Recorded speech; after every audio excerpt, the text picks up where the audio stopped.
तर त्या दृष्टीने पक्षाच्या दृष्टीने कशी तयारी असणार आहे? पण राजकारण आणि निवडणुका म्हणजे जय पराजय चालतच असतो. मोठे मोठे नेते ज्यांची आपण नावं काढली देशातले 10, तर त्यांनी कधी ना कधी कुठल्या तरी अशा म्हणजे संघर्षाला सामोरे गेलेले आहेत.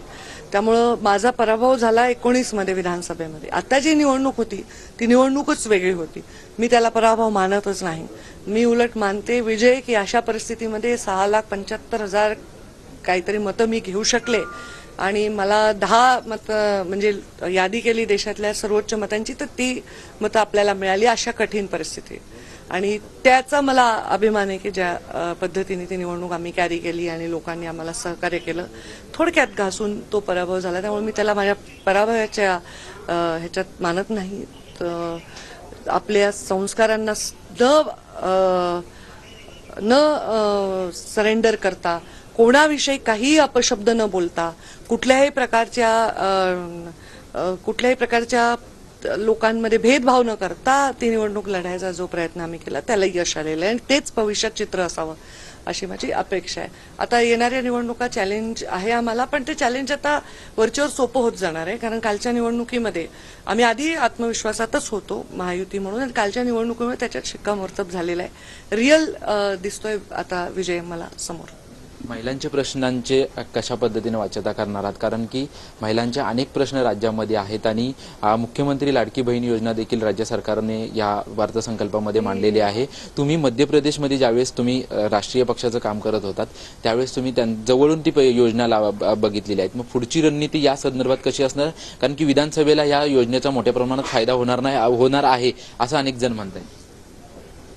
आता एवढे प्रश्न झाले तुमचे की मला एक उत्तर देते. एक तर मी या योजनेचं अभिनंदन करते, कारण ही योजना असलीच पाहिजे. म्हणजे मी महिला बाल कल्याण माझ्याकडे खातं होतं तेव्हा माझी कन्या भाग्यश्री योजना आम्ही सुरू केली होती.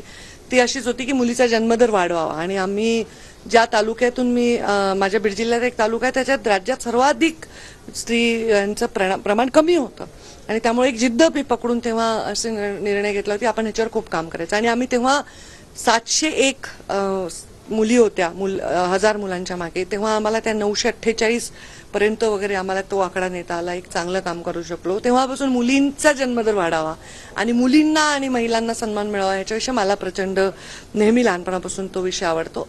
आणि मला मुख्यमंत्र्यांचे अभिनंदन करायचे आहे, एकनाथ शिंदेजींचे, आणि दोन्ही उपमुख्यमंत्री आमचे देवेंद्रजी आणि अजितदादा यांनी जे बजेट दिलंय त्याच्यामध्ये हे जे महिलांना दिलंय ते फार मोठी भेट आहे. त्याच्यामुळे महिलांमध्ये खूप चांगलं वातावरण आहे.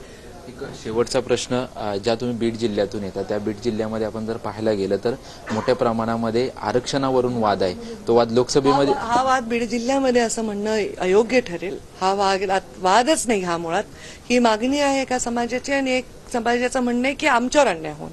त्यामुळे ह्या 2 विषयांना मार्गी लावण्यासाठी सरकार प्रयत्न करत आहे. आम्ही प्रयत्न करत आहोत की हे विषय सहज मार्गी लागावे.